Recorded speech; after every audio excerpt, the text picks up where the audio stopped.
السلام علیکم ورحمت الله وبرکاتو.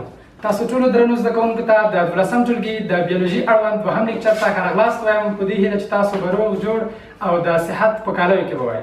درنو زده کوونکو نن د 12م ټولګي د دوهم لیکچر مطابق د موږ ته موضوع هغه د میندل قوانین دي. همدغه د میندل قوانین دي چې په حقیقت کې د میندل هغه تجربې چې په ماشنګ باندې ترسره کړي دي په څلور فرضیو کې لاندې کړي دي.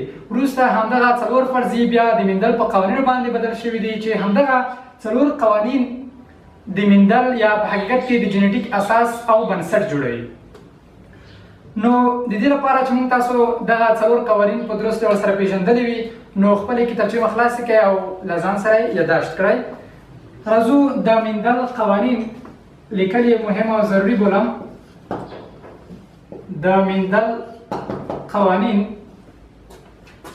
لومړی هغه د میندل له قانون څخه هغه دا و چې ټول ژوندي موجودات د هر صفت لپاره دوه الیلونه لري.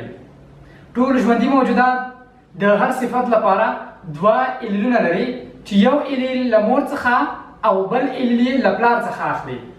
څه معنی؟ همدغه ټول ژوندي موجودات د هر صفت لپاره دوه الیلونه لري چې یو الیل له مور څخه اخلي او بل الیل له پلار څخه اخلي.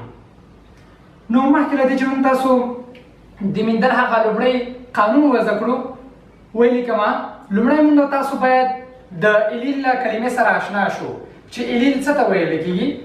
الیل د یوه جین متبادل صفت ته څه ویل کېږي؟ الیل ویل کېږي. د یوه جین متبادل صفت ته الیل ویل کېږي یا متقابل جینونو ته څه ویل کېږي؟ الیل ویل کېږي. نو د لومړي قانون څخه وړاندې تاسو د الیل تعریف ورسره زده کړئ. الیل څه ته ویل کېږي؟ الیل د یوه جین متبادل صفت ته الیل ویل کېږي. د یوه جین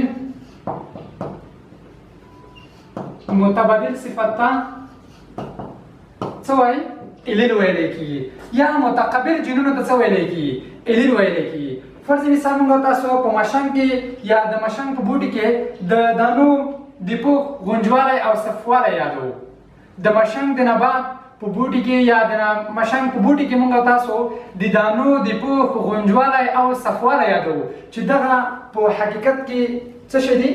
یوه جوړه الیلونه دي چې دا په حقیقت کې یوه جوړه الیلونه دي چې دا وروسته یو ځان ښکاره کوي او بل ځان نه ښکاره کوي چې دا به وروسته د میندل په قوانینو کې موږ تاسو هغه وپېژنو. خو موږ تاسو صرف الیل وپېژندو چې د یوه جین متبادل صفت ته څه ویلی کېږي؟ الیل ویلی کېږي. اوس د میندل هغه لومړی قانون لیکو کوم چې د دا د فرضیو څخه لاسته راغلی دی. هر ژوندی موجود یا ټول ژوندي موجودات د هر صفت لپاره څه لري؟ د هر صفت لپاره دوه الیلونه لري.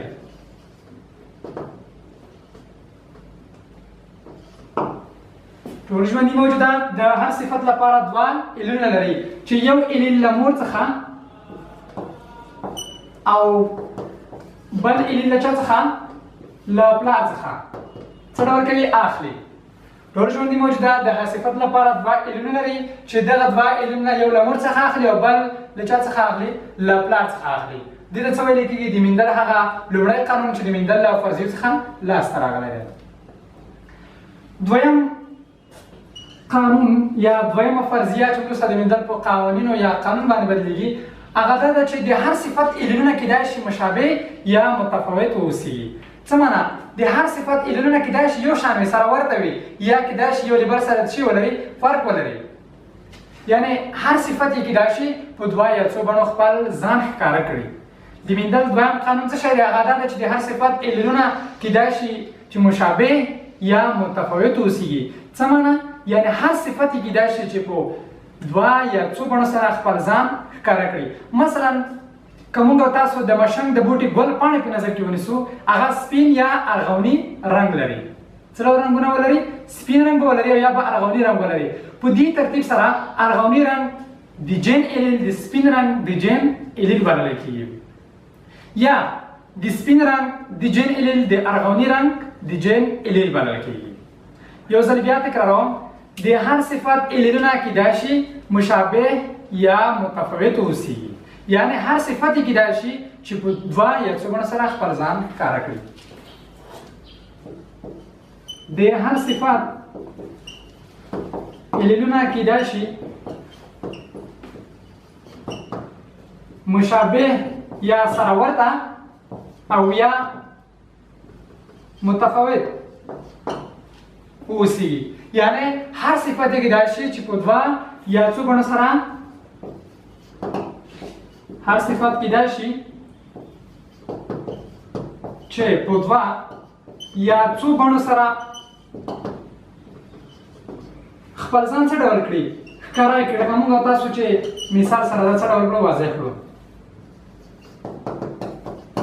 امید ده چې د مندل په دویم قانون باندې چې په حقیقت کې دا د فرضیه وروسته د په قوانینو باندې بدلېږي پوره را سره پوه شوي وای. اوس همدغه عللونه چې موږ تاسو وی چې سپین رنګ د ارغواني رنګ سپین رنګ د جین علل وبخای د سپین رنګ د جین علل د ارغواني رنګ د جین یو علل دی او د ارغواني رنګ د جین علل د سپین رنګ د جین یو علل بلل کیږي. اوس دغه علل د کسر په وخت کې د مایټوسیس د عملیې په واسطه یو بل څه ډول کیږي جلا کیږي.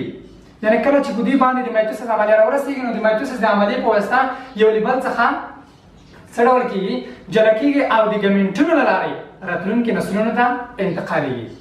او د ګامنټونو له لارې چاته انتقالېږي؟ راتلونکو نسلونو ته انتقالېږي. امید دی چې په دویم قانون باندې به هم تاسو پوره پوه شوي وای.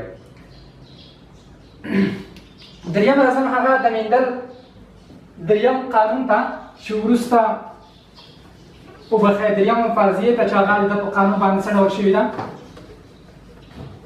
بدله شوې ده. هغه څه شی ده؟ دریم داسې وایي چې کله چې دوه عللونه د الکح په واسطه یو له بل سره څه ډول کېږي یو ځای کېږي کیدای شي یو علل یې خپل ځان ښکاره کړي او بل علل یې خپل ځان ښکاره نه کړي. لکه څرنګه چې موږ تاسو مخکې وویل کله چې دوه عللونه د الکح د عملیې په واسطه یو له بل سره څه ډول کېږي یو ځای کېږي نو کیدای شي د دغو دواړو عللونو څخه یو ځان ښکاره کړي او بل یې ځان څه ډول کړي ښکاره نه کړي. اوس مندل هغه علل چې خپل ځان یې ښکاره کولو د غالب علل نوم ورکړ او هغه علل چې خپل ځان به یې نه ښکاره کولو د مغلوب علل نوم ورکړ. یو ځل بیا وایم کله چې دوه عللونه د الکح د عملیې په واسطه یو له بل سره یو ځای کېږي موږ تاسو خو الکح پېژندلی دی وبخښئ عللونه پېژندلي دي نو کله چې دوه عللونه د الکح د عملیې په واسطه یو بل سره یو ځای کېږي کیدای شي د دواړو عللونو څخه یو علل یې خپل ځان څه ډول کړي ښکاره کړي او بل علل یې خپل ځان ښکاره نه کړي. اوس مندل څه وکړل هغه علل چې خپل ځان به یې د الکح په عملیه کې ښکاره کولو هغه علل د غالب علل او هغه علل چې خپل ځان به یې نه ښکاره کولو د مغلوب یا د پټ علل نوم ورکړ. دریم څه وایي کله چې دوه عللونه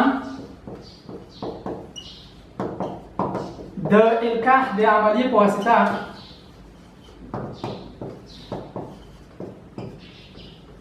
سره څه ډول کېږي سره یو ځای کېږي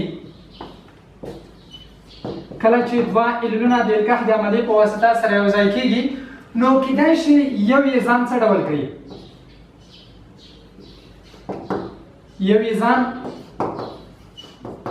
ښکاره کړي. که موږ تاسو لنډ وایو هغه علل چې خپل ځان به یې ښکاره کولو مندل ورته څه وایي غالب یا ښکاره علل غالب یا ښکاره علل او بل به ځان څه ډول کوي پټوي یعنې ځان به نه ښکاره کوي نو مندل هغې پټ علل ته څه وایي ځان به یې نه ښکاره کولو مغلوب علل ورته څه ډول کړو ووایي. هغه علل چې خپل ځان به یې ښکاره کولو د غالب علل او هغه علل چې ځان به یې نه ښکاره کولو یعنې پټ به نه ښکاره کوونکی علل دې ته مندل څه ووایي مغلوب علل یې ورته وویل. مثلا د الکح وروسته په افیک نسل کې یا په افیک نسل ټولو نباتاتو کې د ټولو ګلونو رنګ څه ډول وي ارغوني وي خو په مشن کې بیا د ارغوني رنګ لومړی رنګ علل څه ډول دی غالب دی. څه معنا د الکح وروسته په افیک نسل کې د ټولو نباتاتو د ګلونو رنګ ارغوني دی او په مشن کې د ارغوني لومړنی رنګ علل څه ډول دی غالب دی. خو که F2 ته نظر وکړو دا موږ تاسو F1 نسل ویلو په F2 نسل کې د ځینو ګلانو رنګ څه ډول کېږي سپین کېږي یعنی سپین رنګ اخلي سپین رنګ څه ډول کولو درلودلو په F2 نسل کې نو پایله چې شوه په F1 نسل نه به تاسو کې د ګل رنګ لپاره دوه ایلیلونه وجود لري چې یو یې غالب ایلیل چې هغه ارغوني رنګ دی او بل چې په F1 نسل کې به خپل ځان ښکاره کولو او بل هغه په F1 نسل کې چې ځان نه ښکاره کولو بلکې خپل ځان به یې پټولو او ته څه وایي F وبخښئ مغلوب ایلیل چې دغه په F2 کې ځان ښکاره کوي یعنی هغه ایلیل چې په F1 کې خپل ځان ښکاره کوي غالب ایلیل او هغه ایلیل چې په F1 کې ځان نشي ښکاره کولی بلکې په F2 کې به خپل ځان ښکاره کوي څه وایي مغلوب ایلیل ووایي چې موږ تاسو دلته د ګل رنګ یا سپین او یا ارغواني رنګ په نظر کې نیولی و راځم څلورمې ته څلورم قانون فرضیه د مندل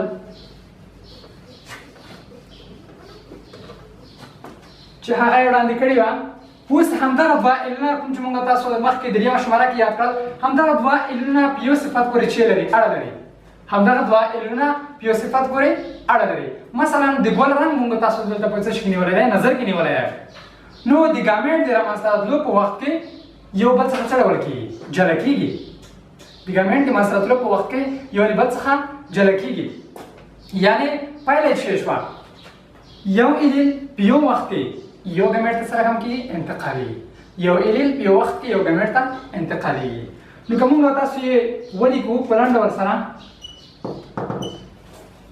همدغه موږ تاسو مخکې یاد کړل همدغه دوه ایلیلونه په یو صفت پورې اړه لري